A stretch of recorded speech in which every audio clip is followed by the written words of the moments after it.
بسم الله الرحمن الرحيم إن الحمد لله نحمده ونستعينه ونستغفره ونعوذ بالله من شرور أنفسنا ومن سيئات أعمالنا من يهده الله فلا مضل له ومن يضلل فلا هادي له وأشهد أن لا إله إلا الله وحده لا شريك له وأشهد أن محمدا عبده ورسوله أما بعد قال الله تعالى في القرآن العظيم الفرقان المجيد أعوذ بالله من الشيطان الرجيم يا أيها الذين آمنوا اتقوا الله حق تقاته ولا تموتن إلا وأنتم مسلمون وقال أيضا يا أيها الناس اتقوا ربكم الذي خلقكم من نفس واحدة وخلق منها زوجها وبث منهما رجالا كثيرا ونساء واتقوا الله الذي تساءلون به والأرحام إن الله كان عليكم رقيبا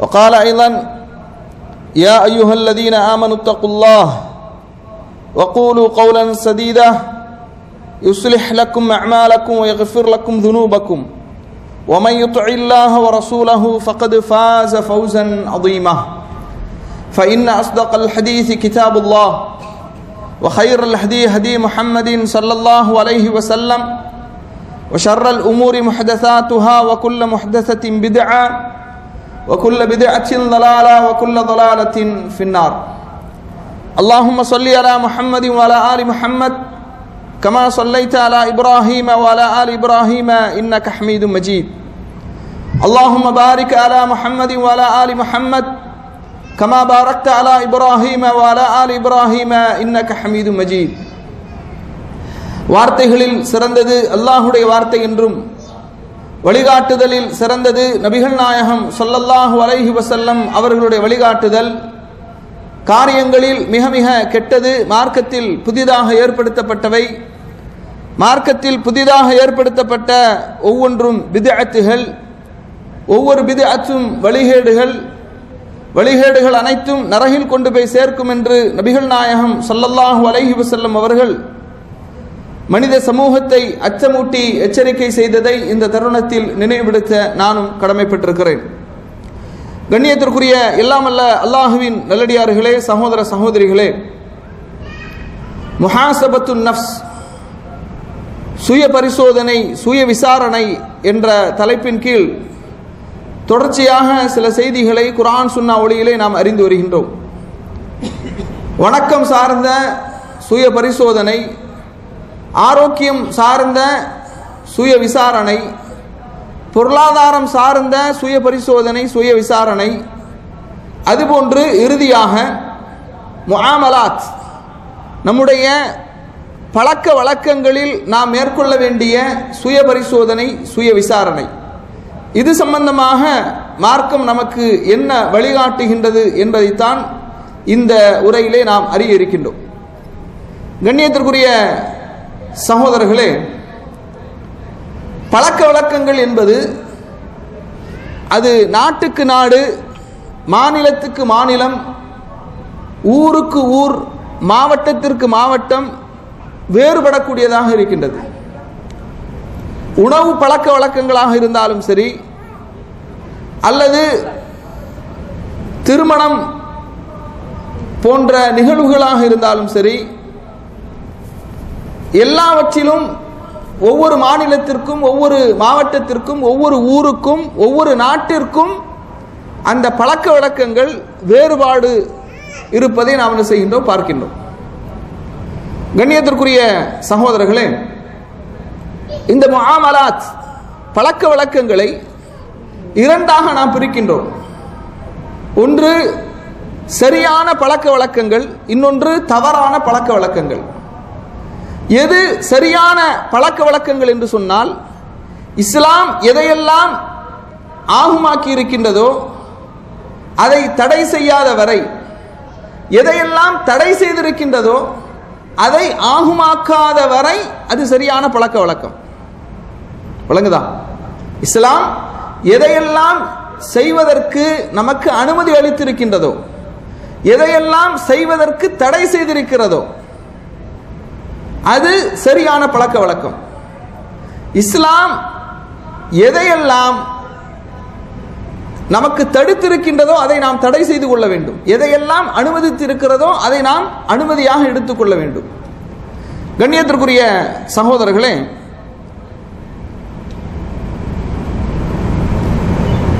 பேச்சு வழக்கு என்று நாம் பார்க்கும்போது ஒவ்வொரு மாவட்டத்திற்கும் சில வட்டார மொழிகள் இருக்கும். கன்னியாகுமரி மாவட்டத்தை பொறுத்த மட்டில் மலையாளம் கலந்த அந்த தமிழை பேசுவார்கள்.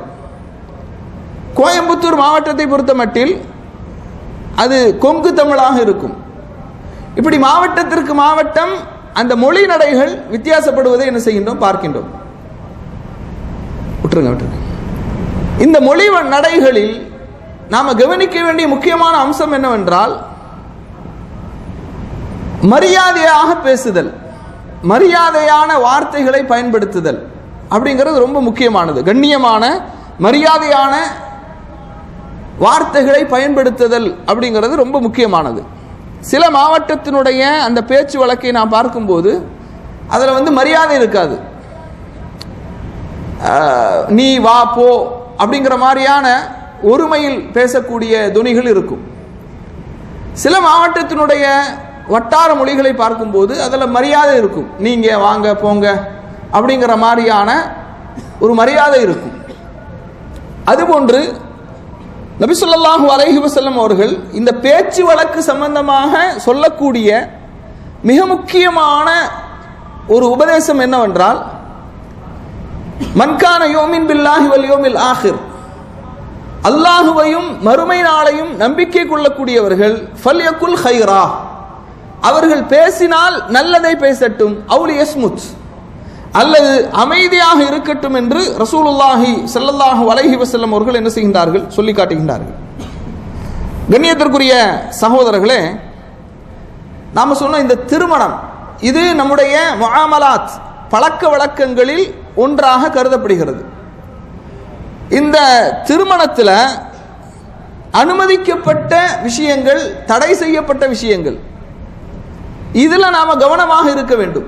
ஏனென்று சொன்னால், ஒரு சில மாவட்டங்களில் நீங்க பார்க்கலாம், அல்லது சில மாநிலங்களிலே நீங்கள் பார்க்கலாம், சில நாடுகளில் கூட நீங்கள் பார்க்கலாம், இஸ்லாமிய வரம்புகளை மீறிய அந்த திருமண நிகழ்ச்சிகள் எல்லாம் என்ன செய்யும், நடைபெறும்.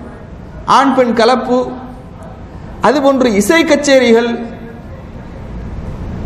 அதுபோன்று வீண் விரயங்கள், இப்படியான மார்க்கத்திற்கு முரணான காரியங்கள் நடைபெறுகின்ற திருமணங்களை நாம் என்ன செய்கிறோம், பார்க்கிறோம்.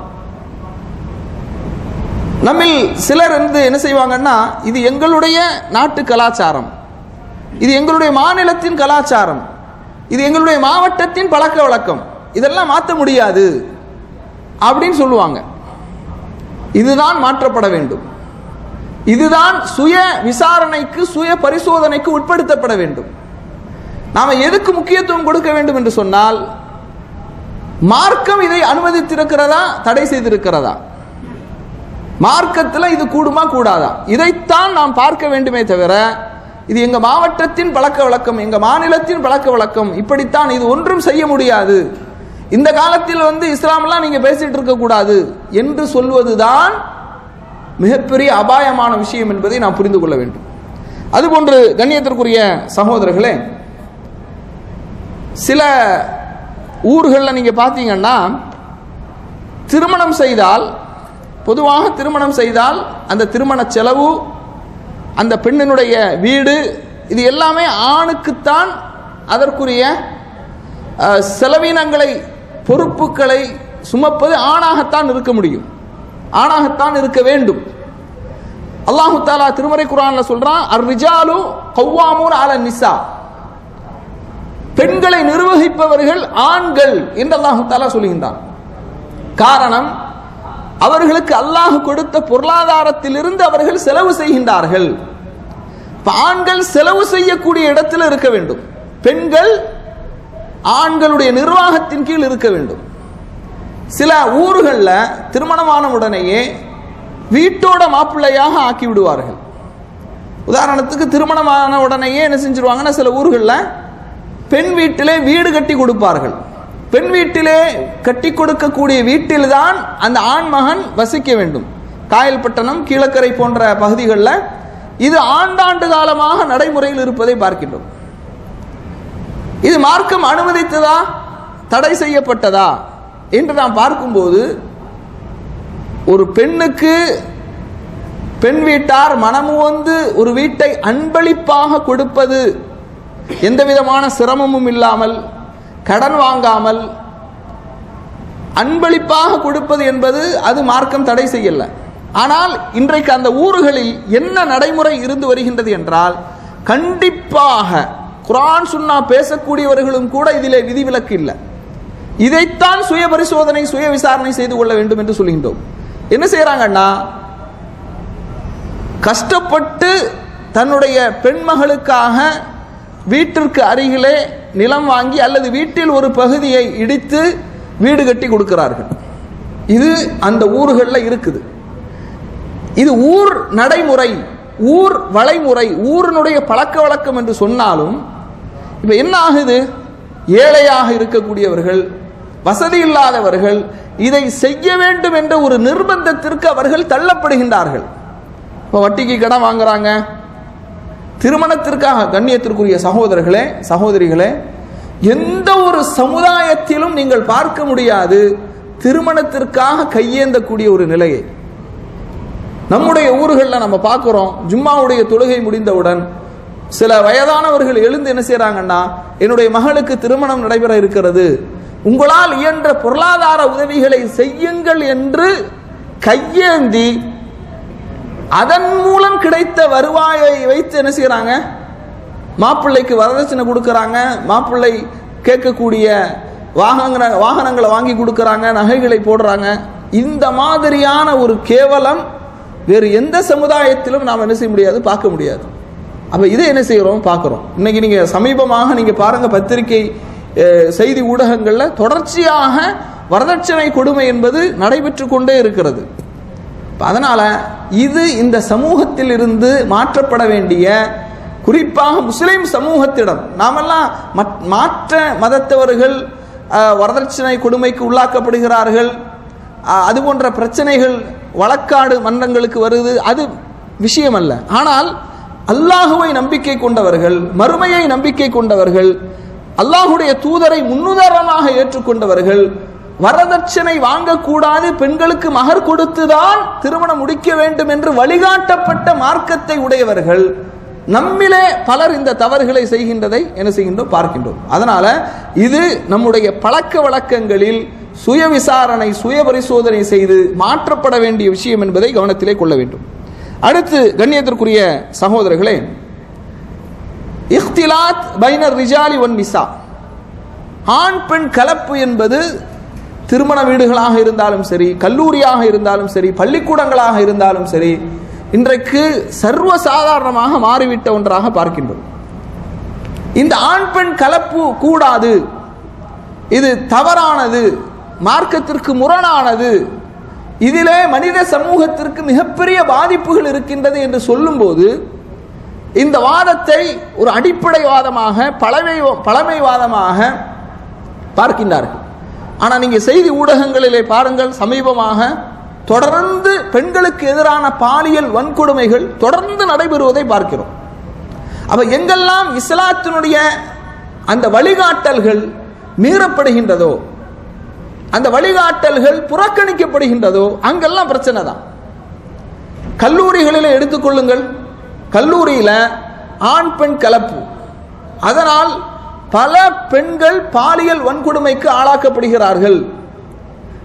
அவர்கள் கல்லூரி காலங்களிலேயே கற்பை இழக்கின்றார்கள், கலாச்சார சீரழிவு ஏற்படுகின்றது.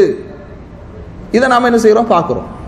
அதுபோன்று ஆசிரியர்கள் மூலமாக, ஆண் ஆசிரியர்கள் பாடம் நடத்துகின்ற காரணத்தினால் அவர்களுக்கு கீழ் உள்ள பெண் பிள்ளைகளுக்கு, மாணவிகளுக்கு மதிப்பெண்ணை கூட்டி தருவோம் அல்லது மதிப்பெண்ணை குறைத்து விடுவோம் என்று மிரட்டல் தொனியிலே பாலியல் வன்கொடுமைக்கு ஆளாக்கப்படுகிறார்கள். செய்தி ஊடகங்கள்ல அன்றாடம் நாம் என்ன செய்யறோம், பார்க்கிறோம். அப்ப கண்ணியத்திற்குரிய சகோதரர்களே சகோதரிகளே, நாம முஸ்லிம் உம்மத்திலே இருக்கக்கூடிய நாம், இஸ்லாமியர்களாக இருக்கக்கூடிய நாம், குர்ஆன் சுன்னாவை வழிகாட்டல்களாக ஏற்றுக்கொண்டிருக்கக்கூடிய நாம் இது போன்ற கல்லூரிகளை தவிர்க்க வேண்டும்.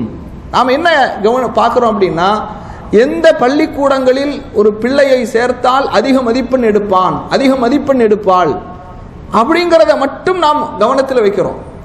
அந்த பள்ளிக்கூடங்களில், அந்த கல்லூரிகளில் நம்முடைய பெண் பிள்ளைகளை, ஆண் பிள்ளைகளை சேர்ப்பதின் மூலமாக கலாச்சார சீரழிவு ஏற்படும், அவர்களுடைய கற்புக்கு பாதுகாப்பு இல்லை, அவர்களிடத்தில் எல்லா விதமான கெட்ட பழக்க வழக்கங்களும் வந்துவிடும், வணக்க வழிபாடுகளுக்கு இடையூறாக இருக்கும். இதெல்லாம் நாம் கவனத்தில் கொள்வதே இல்லை. இதெல்லாம் இந்த காலத்திலே நாம் பார்க்க வேண்டுமா, பார்க்க முடியுமா, பார்த்து வாழ முடியுமா என்று நமக்கு நாமே என்ன செய்கின்றோம், சொல்லிக்கொண்டு ஆறுதல் அடைந்து கொள்கின்றோம். என்ன செய்கிறோம், இது போன்ற கல்லூரிகளில், ஆண் பெண் கலப்புள்ள கல்லூரிகளில், அதுபோன்று இது போன்ற ஆண் பெண் கலப்புள்ள அந்த விஷயங்கள்ல கவனம் செலுத்தாமல் இருக்கின்றோம். இதுவும் நம்முடைய பழக்க வழக்கங்களின் மூலமாக நாம அடையக்கூடிய மிகப்பெரிய பாதிப்புகள். அதனால நாம ஒரு பன்முக சமூகத்திலே வாழுகின்றோம். இது இஸ்லாமிய நாட்டிலே பாருங்க, சுப்ஹான் அல்லாஹ், இங்கு கூட சில மாற்றங்கள் வந்து விட்டது. ஏன்னா மாற்றம் ஒன்றுதான் மாறாதது அப்படிங்கிற மாதிரி இங்கும் சில மாற்றங்கள் வந்துட்டது. நாம் என்ன பார்க்கக்கூடாது, அங்கேயே மாற்றம் வந்துட்டது, இஸ்லாமிய நாடுகளே இதை கடைபிடிக்கிறது இல்லை, அதை நம்ம பார்க்கக்கூடாது. இஸ்லாம் நமக்கு என்ன சொல்லுகின்றது அதைத்தான் நாம பார்க்கணும். இஸ்லாம் இதை அனுமதித்திருக்கிறதா? இஸ்லாத்தை எப்போதும் ஒரு நாட்டோடு நாம் என்ன செய்யக்கூடாது, சேர்த்து பார்க்கக்கூடாது. நாட்டினுடைய ஆட்சியாளர்கள், நாட்டினுடைய சட்டத்திட்டங்கள் மாறலாம், ஆனால் இஸ்லாத்தினுடைய சட்டத்திட்டங்கள், இஸ்லாத்தினுடைய நடைமுறை, அந்த விஷயங்கள் என்றைக்கும் மாறாது.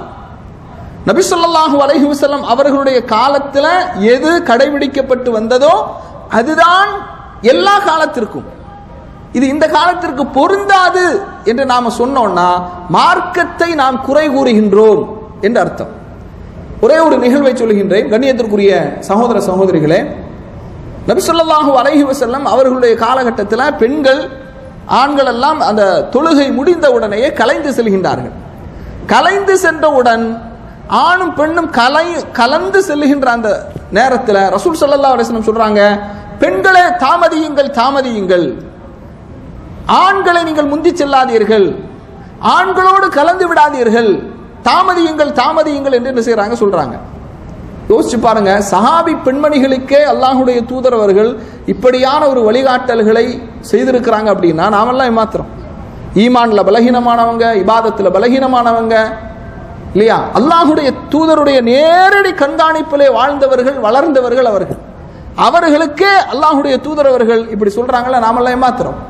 அதனால ஆண் பெண் கலப்பு இது நம்முடைய நாடுகளில், நம்முடைய ஊர்களில் பழக்க வழக்கங்களாக இருந்தாலும் இது மாற்றப்பட வேண்டிய ஒன்று என்பதை நாம் என்ன செய்ய வேண்டும், கவனத்திலே கொள்ள வேண்டும். அடுத்ததாக கண்ணியத்திற்குரிய சகோதரர்களே, நம்முடைய பழக்க வழக்கங்களில் சுய விசாரணை, சுய பரிசோதனை செய்து கொள்ளக்கூடிய இன்னொரு விஷயம் என்னன்னா, சில நடைமுறைகள் நம்முடைய ஊர்களில் இருக்கு. என்ன நடைமுறைகள் அப்படின்னா, பன்முக சமூகத்திலே வாழுகின்ற காரணத்தினால் சில நேரங்களில் சில ஆண்களிடம் ஒரு ஆணாதிக்க மனோநிலை இருப்பதை நாம் என்ன செய்யலாம், பார்க்கலாம். இது மார்க்கத்திற்கு முரணானது.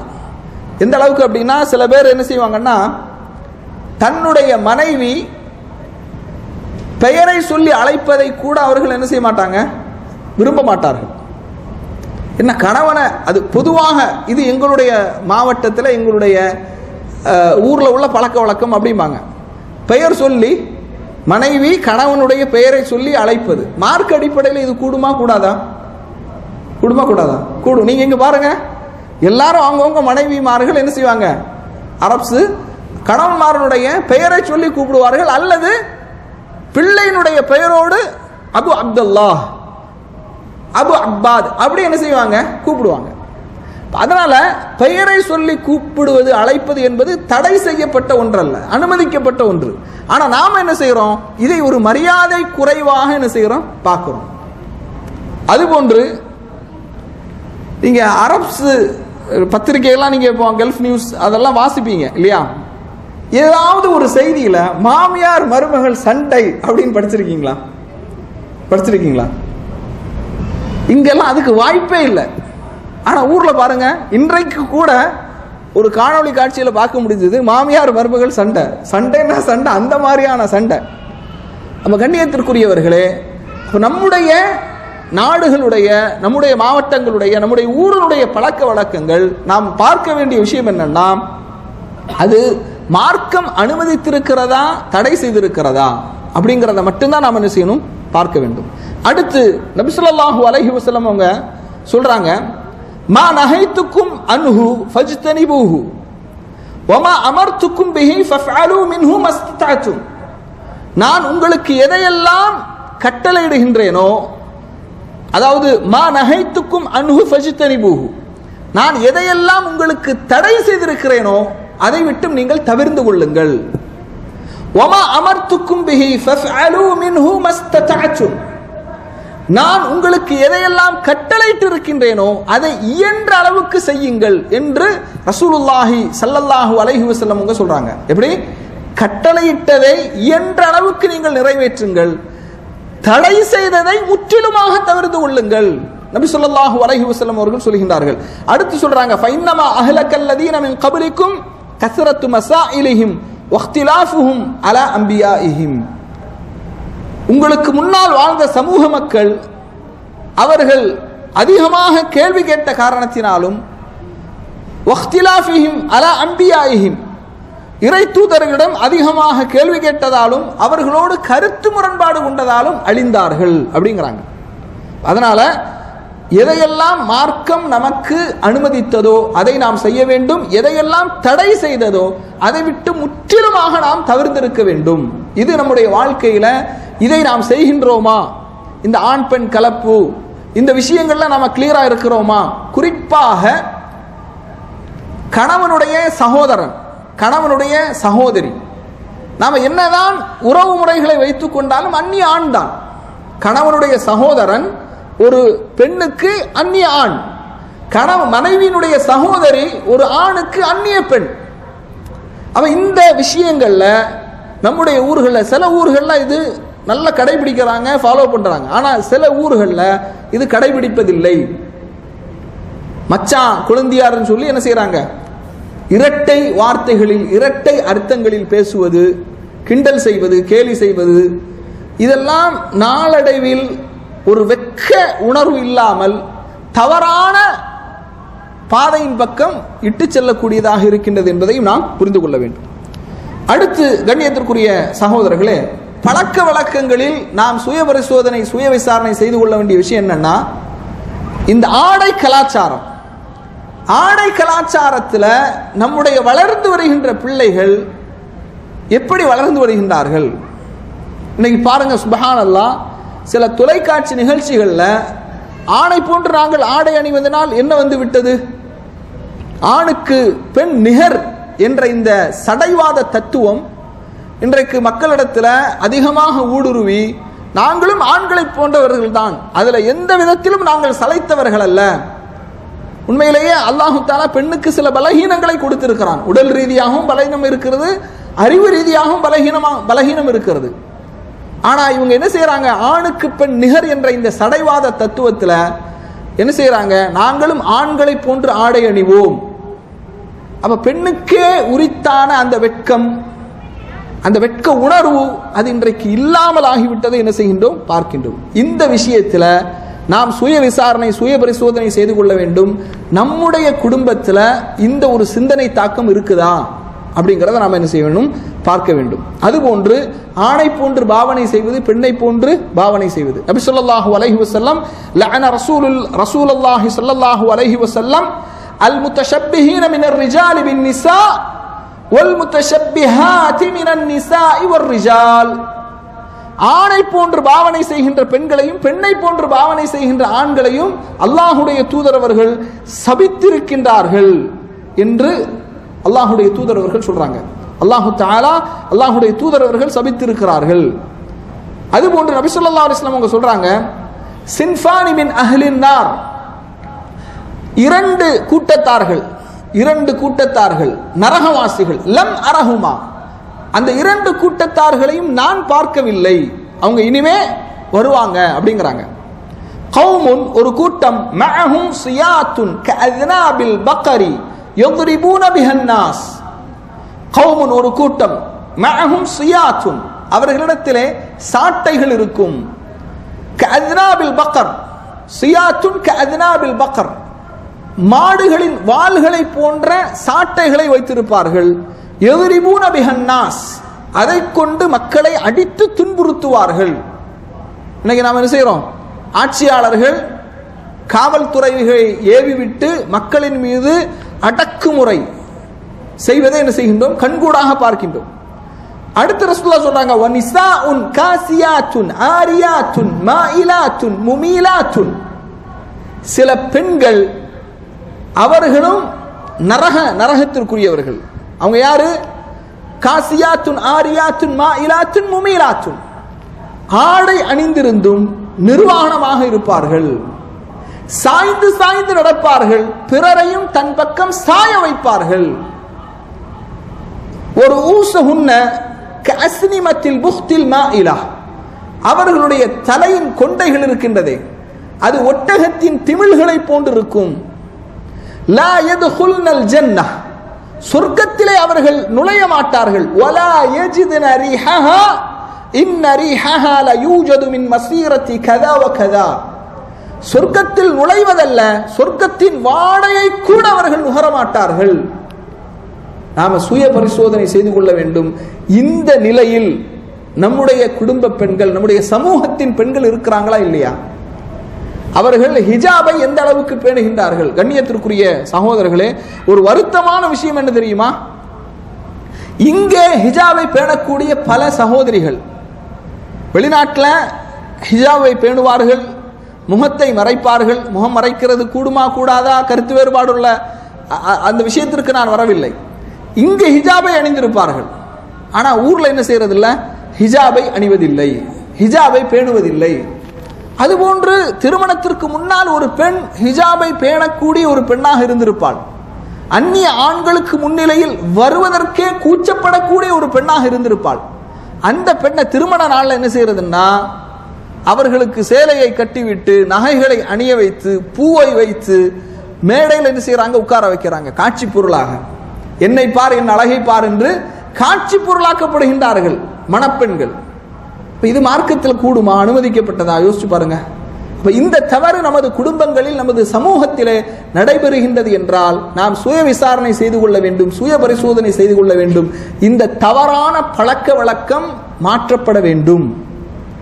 யோசிச்சு பாருங்க, எந்த அளவுக்கு கேவலமான ஒரு நிலை என்று சொன்னால், கணவனுடைய நண்பர்கள் எல்லாம் நெருங்கி நின்று என்ன செய்யறாங்க? அந்த மணப்பெண்ணோடு புகைப்படம் எடுத்துக் கொள்கின்றார்கள். இந்த பேயனும் என்ன செய்யறான்? அஃப்வான், இந்த விவரமில்லாத மார்க்கறிவிற்ற இவர்களும் அதை அனுமதிக்கிறார்கள். கொஞ்சம் கூட வெட்க உணர்வே இல்லை. என்னுடைய மனைவி, அவளுடைய அழகை ரசிப்பதற்கும் அவள் எனக்கானவள், எனக்கு மட்டுமே உரித்தானவள், யாரும் அவர்களை பார்க்க கூடாது. இதை கவனிக்கிறதே இல்லை, கண்டுகொள்வதே இல்லை. என்ன செய்யறாங்க?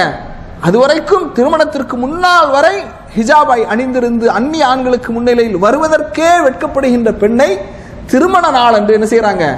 அலங்கரித்து மேடையிலே அமர வைத்து அந்நிய ஆண்களெல்லாம் கூடி நின்று கோஷமிட்டு கும்மாளம் அடித்து புகைப்படங்கள் எடுப்பதை என்ன செய்கின்றோம் பார்க்கிறோம்.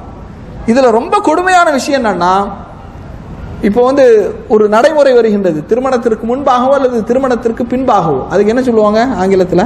இந்த வீடியோ கவரேஜ் பண்ணுவாங்களே, அந்த மாதிரி என்ன செய்யறது? அதாவது எது பொது இடங்களில் தவிர்க்கப்பட வேண்டுமோ, அறைகளில் நடைபெற வேண்டியதை பொது இடங்களில் என்ன செய்யறாங்க? எல்லோரும் பார்க்கும் விதமாக ஆக்குறாங்க. அதுலயும் முதல்ல கேமராமேன் தான் என்ன செய்யறான்? எல்லாத்தையும் பார்க்கறான்.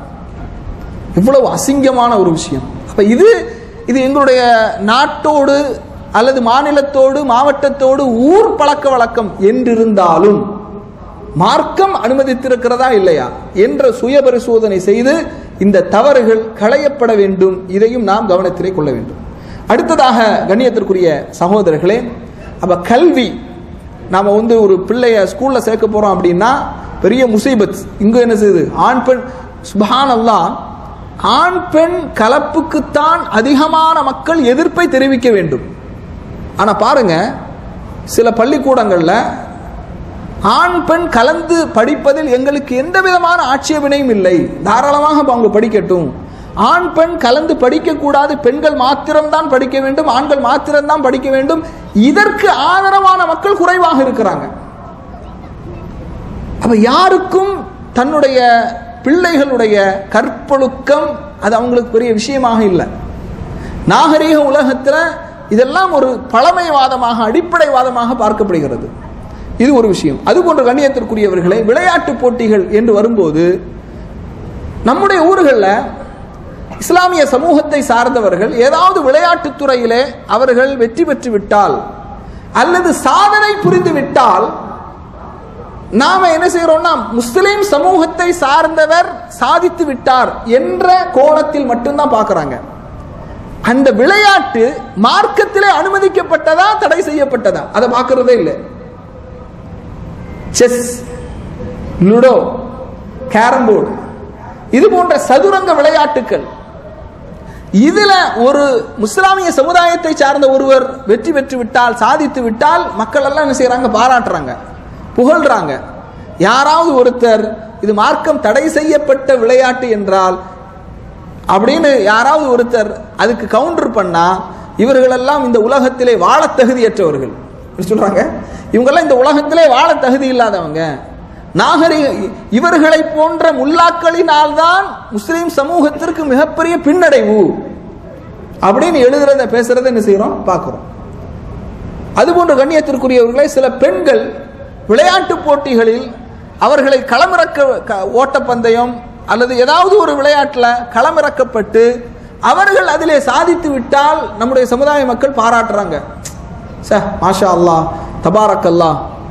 அங்க 2 பீஸ் போட்டு ஓடுறது, 2 பீஸ், அதாவது முட்டுக்கு மேல நிக்கிறது டிஷர்ட், உடம்ப ஒட்டிய டிஷர்ட், இதை போட்டுட்டு ஓடுறது அல்லது சாடுறது, இதுல சாதித்து விட்டால் பெருமைப்படுகின்றோம், கவலைப்பட வேண்டும். நாம கேட்கிறோம், மார்க்க பின்னணி கொண்ட ஒரு குடும்பம், நம்முடைய பெண்களை நாம அந்த போட்டிகளிலே, நம்முடைய பெண்களுடைய அந்த அங்க அவயங்கள் எல்லாம் தெரியும்படியான அந்த போட்டிகளிலே கலந்து கொள்ள செய்வோமா? நாம் அதை அனுமதிப்போமா? என்னுடைய மனைவியை அல்லது என்னுடைய பிள்ளையை பொதுவான பலரும், ஆண்கள், பெண்கள், மாற்று மதத்தினர்கள் எல்லோரும் கண்டு ரசிக்கக்கூடிய அளவிலே என்னுடைய மனைவியை, என்னுடைய பெண்ணை நான் விடுவேனா? அப்ப ஏதோ ஒரு பெண், ஏதோ ஒரு பிள்ளை இது போன்ற விஷயங்களில் ஈடுபட்ட உடனே நம்ம என்ன செய்யறோம், பாராட்டுறோம், புகழ்றோம். இதுக்கு பின்னால மார்க்கம் இதை அனுமதிச்சிருக்கிறதா இல்லையா அதை பார்க்கிறதே இல்லை. அதைத்தான் நாம் சொல்கின்றோம், பழக்க வழக்கம், ஊர் வழக்கம், ஊர் பழக்க வழக்கம், அதை விட மார்க்கம் நமக்கு முக்கியமானது என்பதை புரிந்து கொள்ள வேண்டும். அதுபோன்று கண்ணியத்திற்குரிய சகோதரர்களே, இந்த பழக்க வழக்கங்கள் என்று வரும்போது தேசிய தினம், சர்வதேச தினம், இதை கொண்டாடுவது, புத்தாண்டு கொண்டாடுவது, இதெல்லாம் மார்க்கம் தடை செய்த விஷயங்கள். மன் தஷப்பஹ பிகௌமின் ஃபஹுவ மின்ஹும், யார் பிற மத கலாச்சாரத்திற்கு ஒப்பாக நடக்கின்றார்களோ அவர்களும் அவர்களை சார்ந்தவர்களே. இப்ப தேசிய தினம் கொண்டாடுவது, சுதந்திர தினம் கொண்டாடுவது, அது எந்த நாட்டினுடைய சுதந்திர தினமா இருந்தாலும் சரி, சவுதி அரேபியால கிங் அப்துல்லா ரஹிமஹுல்லா அவர்களுடைய காலத்துல தான் இந்த நேஷனல் டே வருது. இதற்கு முன்பு வர நேஷனல் டே கிடையாது. இந்த நேஷனல் டே, தேசிய தினம் எப்போது வந்ததோ அந்த காலத்தில் வாழ்ந்த ஷேக் பின் பாஸ் ரஹிமஹுல்லா, சவுதி அரேபியாவுடைய தலைமை முஃப்தியாக இருந்தாங்க, அவர்கள் உடனே அதற்கு மறுப்பு சொன்னார்கள். அந்த சமகாலத்திலே வாழ்ந்த அனைத்து உலமாக்களும் இதை ஏற்றுக்கொள்ளவில்லை, மறுத்தார்கள். அதனால ஒரு நாடு இதை செய்கின்றது என்று நாம் பார்க்கக்கூடாது. அது தேசிய தினமாக இருந்தாலும் சரி, சுதந்திர தினமாக இருந்தாலும் சரி, அதற்காக சுதந்திர தினத்தை கொண்டாடவில்லை, தேசிய தினத்தை கொண்டாடவில்லை என்பதற்காக நமக்கு நாட்டுப்பற்று இல்லை என்றும் ஆகிவிடாது. நாட்டுப்பற்று என்பது இப்படித்தான் வெளிப்படுத்த வேண்டும் என்ற அவசியம் இல்லை. நாட்டிற்கு ஆதரவாக நிற்க வேண்டும், நாட்டிற்கு துணையாக நிற்க வேண்டும், நாட்டினுடைய சட்டதிட்டங்களை மதித்து வாழ வேண்டும், நாட்டிற்கு எதிராக செயல்படக்கூடாது. இதுதான் நாட்டுப்பற்று. அதை விட்டுட்டு இந்த சுதந்திர தினங்களை, போலி தினங்களை, போலியான விழாக்களை கொண்டாடுவது இன்னைக்கு பாருங்க. சுப்ஹானல்லாஹ், இதில் என்ன பெரிய இது அப்படின்னா, பள்ளிவாசல்களில் இந்த தினங்கள் கொண்டாடப்படுகிறது. எல்லா பள்ளிவாசல்ல என்ன செய்யறாங்க? தேசிய தினம், சுதந்திர தினம் என்ன செய்யறாங்க? கொடியேற்றி விழா எடுத்து அதை கொண்டாடுகின்றார்கள். என்ன நினைக்கிறோம் அப்படின்னா, மாற்று, அதாவது இந்துக்கள், காவி பயங்கரவாதிகள் முஸ்லிம்களுக்கு நாட்டுப்பற்று இல்லை என்று சொல்லுகின்றார்கள், நம்மை விமர்சிக்கின்றார்கள். அதனால் நாம் என்ன செய்யணும்? இல்லப்பா, எங்களுக்கும் நாட்டுப்பற்று இருக்கின்றது என்று அவர்களுக்கு காட்டணும். அதுக்காக இதை மார்க்கம் அனுமதித்திருக்கிறதா, பள்ளிவாசலில் இந்த செயல்களை செய்யலாமா கூடாதா, இதெல்லாம் பார்க்கறது இல்லை. என்ன செய்யறாங்க? பள்ளிவாசல்களில் இது போன்ற செயல்களை செய்கின்றார்கள். தேசிய தினம், இது போன்ற தினங்களை கொண்டாடுவது, அது போன்றுதான் புது வருடம். அது இஸ்லாமிய புத்தாண்டாக இருந்தாலும் சரி, நியூ இயராக இருந்தாலும் சரி, இதுவும் பழக்க வழக்கமாக இருந்தாலும் மார்க்கம் இதை அனுமதிக்கவில்லை என்று நாம் இதை கவனத்தில் கொள்ளணும். அதுபோன்று மாற்று மதத்தவர்களுடைய பண்டிகைகள், சுப்ஹானல்லாஹ், நாம ஏன் பித்அத்துகளை தொடர்ந்து எச்சரித்துக் கொண்டே இருக்கிறோம் அப்படின்னா, நம்முடைய பண்டிகைகள் இரண்டு தான். எதெல்லாம்? ஈதுல் அல்ஹா, ஈதுல் ஃபித்ர், இது இரண்டும் தான். இது தவிர்த்து எந்த பண்டிகையாக இருந்தாலும் சரி, எந்த மதம் சார்ந்த விஷயங்களாக இருந்தாலும் கொண்டாடக்கூடாது. இன்னைக்கு பொங்கல், சமத்துவ பொங்கல் என்று பொங்கல் கொண்டாடக்கூடிய முஸ்லீம் சமுதாயத்திலே முஸ்லீம்கள் இருக்கிறாங்க. பல அமைப்புகளில் உள்ளவர்கள் தீபாவளி கொண்டாடுறாங்க, பொங்கல் கொண்டாடுறாங்க, பொங்கல் வாழ்த்து சொல்றாங்க, தீபாவளி வாழ்த்து சொல்றாங்க. எப்படி மார்க்கம் நமக்கு அனுமதிக்கும் சொல்லுங்க? இப்போ இந்த பண்டிகைகள், பொங்கலாக இருக்கட்டும், தீபாவளியாக இருக்கட்டும், இன்னபர மத பண்டிகைகளாக இருக்கட்டும், அவர்களுடைய மத சடங்குகளோடு சம்பிரதாயங்களோடு சம்பந்தப்பட்ட பண்டிகைகள். இதற்கு நான் வாழ்த்து சொல்கின்றேன் என்றால், தீபாவளி வாழ்த்து, பொங்கல் வாழ்த்து, புத்தாண்டு வாழ்த்து, கிறிஸ்துமஸ் வாழ்த்து என்று நான் வாழ்த்து சொல்கின்றேன் என்று சொன்னால், இப்போ நாம ஈதுல் ஃபித்ர், ஈது முபாரக், தகப்பல் அல்லாஹு மின்னா வ மின்கும் என்று வாழ்த்து சொல்கின்றோம் என்றால், இது நம்முடைய பண்டிகை. இப்படி வாழ்த்து சொல்வதில் நமக்கு நன்மை இருக்கின்றது. இது ஒரு பிரார்த்தனை. இதை அங்கீகரித்து உள்வாங்கி வாழ்த்து சொல்றோம். புரியுதா? ஆனா அதே நேரத்தில் பொங்கல் பண்டிகையை நாம எப்படி வாழ்த்து சொல்ல முடியும்? அது அவர்களுடைய மதத்தோடு சம்பந்தப்பட்டது, அவர்கள் வணங்கக்கூடிய வழிபாட்டு முறைகளோடு சம்பந்தப்பட்டது. அதற்கு எப்படி நாம வாழ்த்து சொல்ல முடியும்?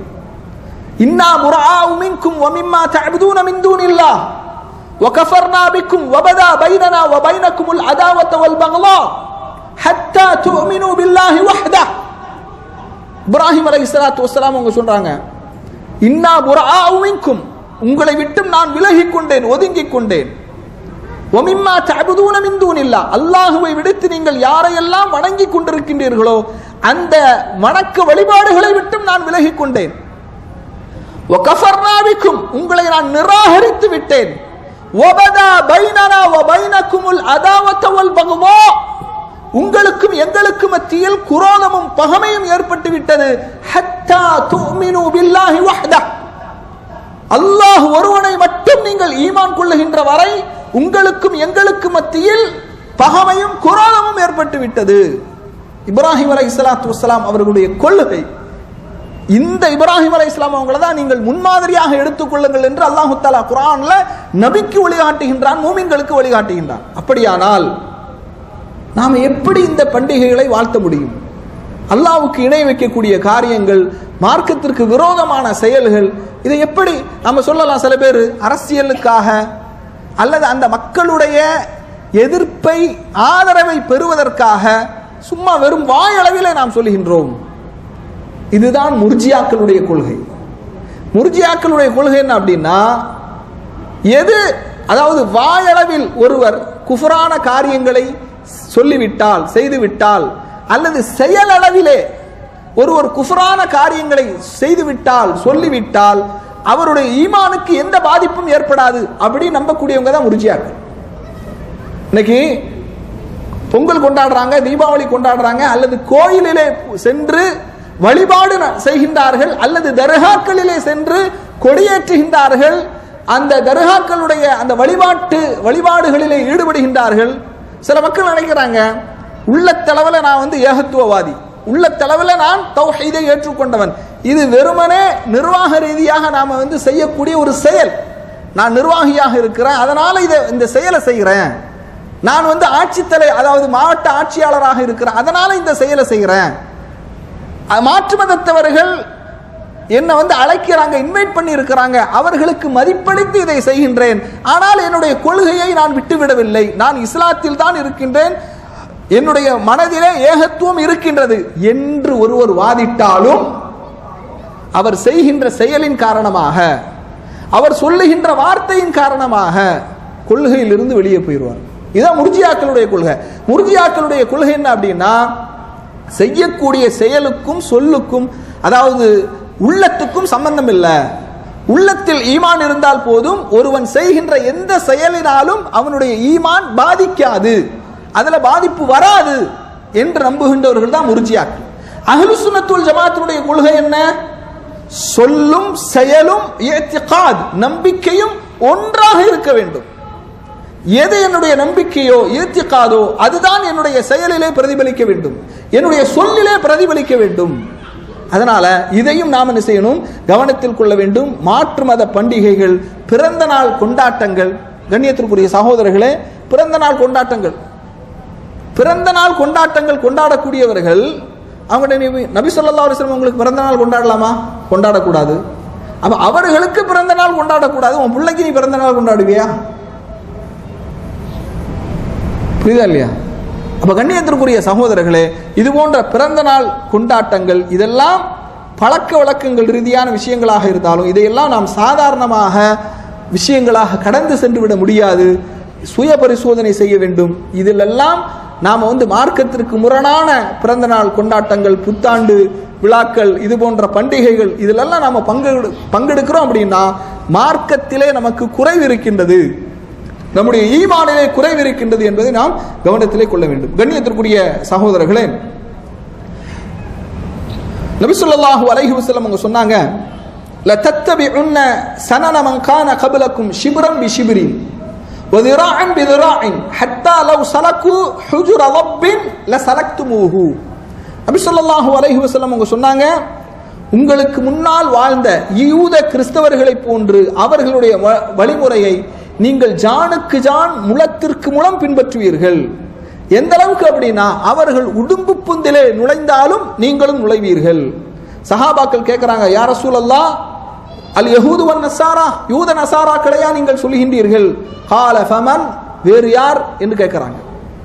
கண்ணியத்திற்குரிய சகோதரர்களே, இன்றைக்கு பலஸ்தீனுக்காக குரல் கொடுக்கக்கூடிய முஸ்லிம் சமுதாயம், பாதிக்கப்பட்ட மக்களுக்காக குரல் கொடுக்கக்கூடிய முஸ்லிம் சமுதாயம், யூதர்களுக்கு அழிவும் நாசமும் ஏற்பட வேண்டும் என்று அன்றாட தொழுகையிலே பிரார்த்தனை செய்யக்கூடிய முஸ்லிம் சமுதாயம் இன்னைக்கு யூத நசாராக்களை கலாச்சாரத்திலே, பண்பாட்டிலே, உடைநடையில், பாவனையில் பின்பற்றுகின்றார்களா இல்லையா?